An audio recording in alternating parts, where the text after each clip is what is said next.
Student आज हम अपनी क्लास 12th का चैप्टर फर्स्ट स्टार्ट करने जा रहे हैं जिसका नाम है nature and significance of management. हमें चैप्टर से ही पता चल रहा है कि हमें किस चीज़ के बारे में पढ़ना है, मैनेजमेंट के बारे में। सबसे पहले हमें मैनेजमेंट के बारे में पता होना चाहिए कि मैनेजमेंट होता क्या है। तो मैनेजमेंट वो आर्ट होती है जिसके द्वारा हम अपनी चीज़ों को पूरा करते हैं दूसरों की मदद से। जैसे मैनेजमेंट होता क्या है, मैनेजमेंट के हमें पता है 5 स्टेप्स होते हैं: planning, staffing, organising, directing and controlling. इसकी मदद से हम अपने ऑर्गेनाइजेशन के गोल्स वगैरह को अचीव कर पाते हैं ईजिली। मैनेजमेंट क्या होता है? Management is defined as a process of getting things done with the aim of achieving goals effectively and efficiently. किस तरीके से हम अपने ऑर्गेनाइजेशन के गोल्स को अचीव करते हैं इफेक्टली और एफिशिएंट मैनर में। अब हमें पता होना चाहिए ये दोनों चीज़ें क्या होती हैं। एफिशिएंसी का मतलब होता है कि डूइंग द वर्क और task correctly at minimum cost, कि हम अपने टास्क को कंप्लीट करेंगे मिनिमम कॉस्ट के साथ। While effectiveness means complete the task correctly. पर इफेक्टिवनेस में ऐसा कुछ नहीं होती। इफेक्टिवनेस का मतलब होता है कि टास्क तो कंप्लीट होगा, बस वो ठीक होना चाहिए, उसमें कॉस्ट ज़्यादा आए या मिनिमम आए इससे कोई मतलब नहीं होता। Although efficiency and effectiveness are different but they are inter. जो इफेक्टिवनेस और एफिशिएंसी होता है ये दोनों बहुत ही अलग चीज़ें होती है पर ये इंटर रिलेटेड होती है। जैसे कि एग्जांपल से समझते हैं। एग्जांपल क्या है? A business produce targeted 1000 unit but at a higher cost is effective. इसमें क्या बताया गया? अगर एक बिजनेस 1000 कॉस्ट का 1000 यूनिट्स का टारगेट लेता है कि 1000 यूनिट प्रोड्यूस करनी है हमें एक साल में, अगर उनको पूरा करने में उनकी जो कॉस्ट है वो ज़्यादा आती है तो इसका मतलब क्या है? हमारी मैनेजमेंट क्या है? इफेक्टिव तो है पर एफिशिएंट नहीं है। इफेक्टिव मतलब एक साल में वो अपना गोल अचीव तो कर पा रही है पर उसकी कॉस्ट क्या है? बहुत ज़्यादा है। Therefore if the business has to be effective and efficient then it has to produce 1000 units within the cost. इसमें क्या बताया गया? अगर एक बिजनेस को एफिशिएंट और इफेक्टिव बोथ होना पड़ेगा तो उसको क्या करना पड़ेगा? एक साल में 1000 यूनिट प्रोड्यूस तो वो करेगा पर उसमें कॉस्ट ज़्यादा नहीं आनी चाहिए। अब हम इससे आगे चलते हैं। इसके बाद क्या आता है? हमारी कैरेक्टरिस्टिक ऑफ मैनेजमेंट की। मैनेजमेंट की क्या क्या कैरेक्टरिस्टिक्स है? फर्स्ट है गोल ओरिएंटेड प्रोसेस। गोल ओरिएंटेड प्रोसेस का मतलब क्या है? एक ऑर्गेनाइजेशन ने कोई भी गोल रखा उसको पूरा करने में जितने भी मेंबर हैं बिजनेस के वो सारे उस प्रोसेस को पूरा करने में लग जाते हैं। ये सबसे पहले उसका मैनेजमेंट का कैरेक्टरिस्टिक है कि गोल ओरिएंटेड प्रोसेस है which is undertaken to achieve desire objective. क्यों किया जाता है मैनेजमेंट के? ताकि जो ऑर्गेनाइजेशन ने गोल अपने रखे हैं उसको वो अचीव कर पाए। उसके बाद आता है सेकंड परवेसिव। परवेसिव का मतलब क्या होता है? कि हर जगह एप्लीकेबल हो मैनेजमेंट, चाहे वो स्कूल में हो, चाहे वो हॉस्पिटल में हो, चाहे वो बिजनेस में हो या फिर कोई अदर कंट्री में हो। मैनेजमेंट हर जगह एप्लीकेबल हो सकता है। यहाँ तक कि हाउस होल्ड में हमारी मदर्स वगैरह काम करती तो वो भी एक मैनेजमेंट के तरीके से ही करती हैं। जैसे पहले ये काम करना फिर उसके बाद ये करना है। इसके अंदर क्या होता है? It is used in all type of organisation whether economic, social, political, at every level. किसी भी लेवल पे मैनेजमेंट को हम यूज़ कर सकते हैं, चाहे वो सोशल हो, चाहे वो पॉलिटिकल हो या फिर वो इकोनॉमिक हो। इसके बाद हमारे पास पॉइंट आता है मल्टी डायमेंशन। मल्टी डायमेंशन का मतलब क्या होता है? कि इसमें सभी हर तरीके का वर्क आ सकता है, हर तरीके के पीपल इसको अडेप्ट कर सकते हैं, हर तरीके के ऑपरेशन में मैनेजमेंट का यूज़ हो सकता है। तो मल्टी डायमेंशन का मतलब होता है as it involve management of work, people and operation. इसके बाद क्या आता है हमारा fourth characteristic? It continuous process. Continuous process का मतलब क्या होता है? कि it is the function are being performed by all managers simultaneously. इसका मतलब क्या होता है? कि जो ये मैनेजमेंट का फंक्शन होता है ये कॉन्टिन्यूस यूज़ में रहता है, इसको मैनेजर लगातार करते रहते हैं, ये कभी भी ख़त्म नहीं होता है। The process of management continue till an organisation exist for attaining its objective. जब तक एक ऑर्गेनाइजेशन अपने आप को बंद नहीं करती है, अपने ऑब्जेक्टिव को नया ऑब्जेक्टिव नहीं सेटअप करती है, तब तक हमारा जो मैनेजमेंट का प्रोसेस है वो कंटिन्यू होने रहेगा। जैसे कि एग्जांपल के साथ समझते हैं। जैसे सबसे पहले हमने प्लानिंग की, ऑर्गेनाइजिंग की, स्टाफिंग की, डायरेक्टिंग की, कंट्रोलिंग की। कंट्रोलिंग में हमने अपना देखा कि हमारा जो टारगेट था वो कंप्लीट हुआ या नहीं। अगर टारगेट कंप्लीट हुआ है तो हम अगला टारगेट सेटअप कर देंगे जो फिर से हमारा प्लानिंग के प्रोसेस की तरफ आ जाएगी। अगर वो टारगेट नहीं हो पाए तो हम न्यू पॉलिसी बना के फिर से अपने कोई न्यू टारगेट रखेंगे। इस वजह से ये एक कॉन्टिन्यू प्रोसेस है। फिफ्थ पॉइंट है group activity. Since it involve managing and coordinating activities of different people as a team to attain the desire objective. Management क्या होता है? एक ग्रुप एक्टिविटी होती है, इसमें सभी पर्सन मिल के करते हैं किसी भी काम को। अगर एक पर्सन करेगा तो ऐसा तो है नहीं कि एक पर्सन एक मंथ में ही 1000 यूनिट प्रोड्यूस कर सकता है। तो जब तक एक ग्रुप एक्टिविटी नहीं होगी तब तक गोल भी हमारा अचीव नहीं हो सकता।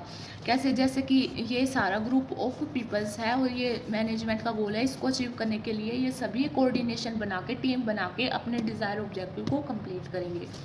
सिक्स पॉइंट है डायनामिक फंक्शन। डायनामिक फंक्शन का मतलब क्या होता है, जैसे कि हमारा बिजनेस होता है उसमें एक्सटर्नल चेंजिंग आते रहते हैं, जैसे कि कभी कोई न्यू पॉलिसी पास कर देती है गवर्नमेंट, कोई न्यू टेक्नोलॉजी आ जाती है, या फिर थ्रेट्स आ जाते हैं, या फिर क्राइसिस आ जाते हैं बिजनेस में।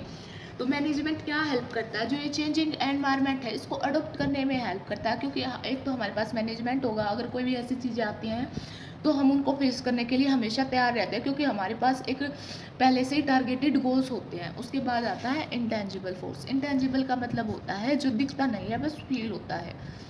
It cannot be seen, but its effects are felt in the form of result, like whether the objective are met and whether the people are motivated or not. अब जैसे कि कोई पीपल मोटिवेटेड होता है तो वो दिखता थोड़ी है कि भाई वो मोटिवेटेड है, वो फील होता है उसके बात करने के तरीके से, या फिर ऐसे कुछ, जैसे कोई ऑर्गेनाइजेशन ने अपना टारगेट रखा, उसको कंप्लीट कर लिया, तो उसको कंप्लीट करने के बाद ऑर्गेनाइजेशन के पीपल मोटिवेटेड हो गए। सो इस तरीके से होता है इसमें, जैसे कि यहाँ पे एक ग्रुप ऑफ पीपल है, ये कह रहे हैं वी आर मोटिवेटेड। तो इंटेंजिबल फोर्स का मतलब ये होता है जो दिखता नहीं है, बस फील होता है। इसके बाद हमारे पास आते हैं इम्पोर्टेंस ऑफ मैनेजमेंट। तो पहले जैसे कि हमारे जो करैक्टरिस्टिक्स होते हैं उसी से सेम हमारी इम्पोर्टेंस होती है मैनेजमेंट की। सो पहले इम्पोर्टेंस क्या है मैनेजमेंट की, अचीविंग ग्रुप गोल। जो मैनेजर होता है वो कॉमन डायरेक्शन देता है सभी को, ताकि वो जो ऑर्गेनाइजेशन का गोल है वो उसको अचीव कर पाए। जैसे कि ये मैनेजमेंट का ग्रुप है पीपल्स का, और ये एक टारगेट दे दिया गया है, तो मैनेजमेंट का उपयोग करके जो ये ग्रुप है ये अपने टारगेट को कंप्लीट कर सकता है।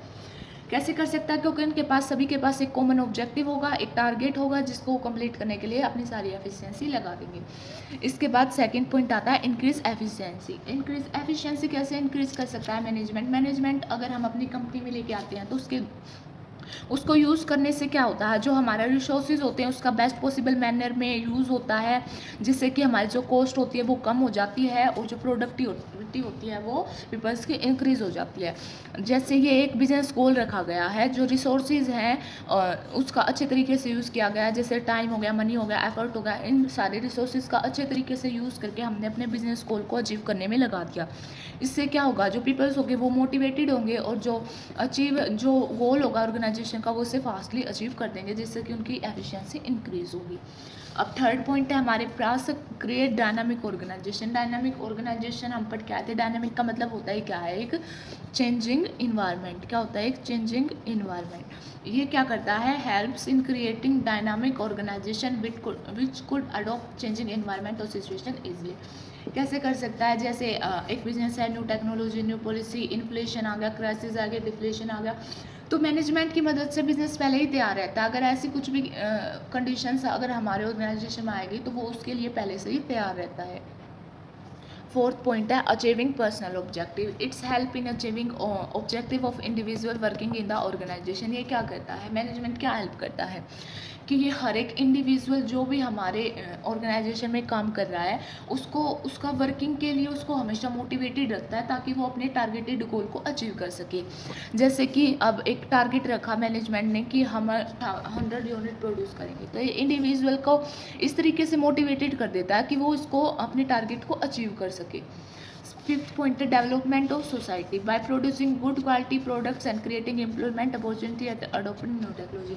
इसमें बताया गया कि मैनेजमेंट जो हमारी सोसाइटी की डेवलपमेंट में भी काम करता है। कैसे काम करता है, कोई न्यू टेक्नोलॉजी आई है उसको अडॉप्ट करके कोई सोसाइटी को बेनिफिट मिल सके, या फिर अपनी ऑर्गेनाइजेशन में जो एम्प्लॉयमेंट है वो सोसाइटी के पीपल्स को पहले प्रायोरिटी देकर उनको एम्प्लॉयमेंट प्रोवाइड करवा दे, या फिर कोई new product quality product launch करके अपनी सोसाइटी में वो शो करे, जिससे कि जो पर्सन्स हैं उनको उस प्रोडक्ट को यूज़ करके बेनिफिट हो।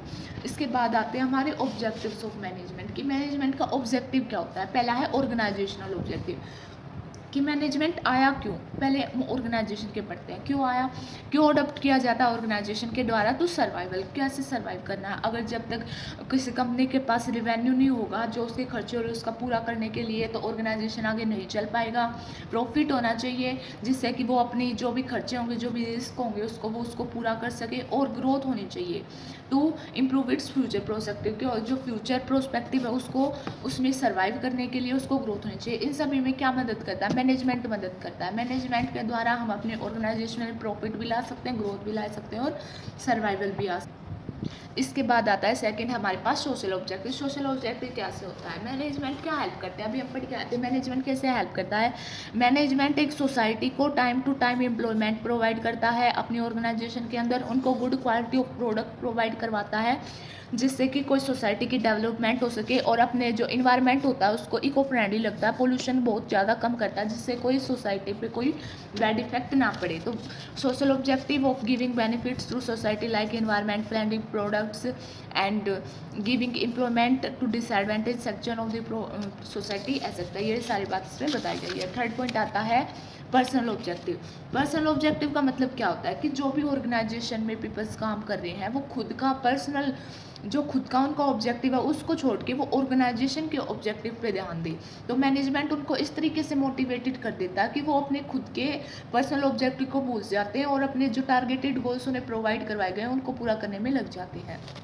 अब इसमें क्या लिखा गया, because deserve personal objective of people working in organisation have to be recognised with organisation objective, कि उनको पर्सनल ऑब्जेक्टिव के साथ साथ ऑर्गेनाइजेशन ऑब्जेक्टिव का भी ध्यान रखना चाहिए। कैसे, फॉर एग्जांपल उसे ये नहीं सोचना चाहिए कि मेरा प्रॉफिट होगा, ज़्यादा कॉस्ट आ जाए मैनेजमेंट में, कम एफिशिएंसी के साथ हम काम करें, ऐसा वो कुछ भी नहीं करेगा। वो क्या सोचेगा, ऑर्गेनाइजेशन गोल को टारगेटेड टाइम में पूरा करना है, एफिशिएंसी के साथ पूरा करना है और रिसोर्सेज का प्रॉपर यूज़ करना है। यहीं तक हमारा पार्ट फर्स्ट फिनिश हो जाता है। अगर आपको कोई प्रॉब्लम है तो आप मुझे कमेंट सेक्शन में टाइप करके अपनी प्रॉब्लम बता सकते हैं, और किसी न्यू टॉपिक पे या किसी और बुक का कोई चैप्टर शुरू करवाना है तो आप मुझे बता सकते हैं। Thank you.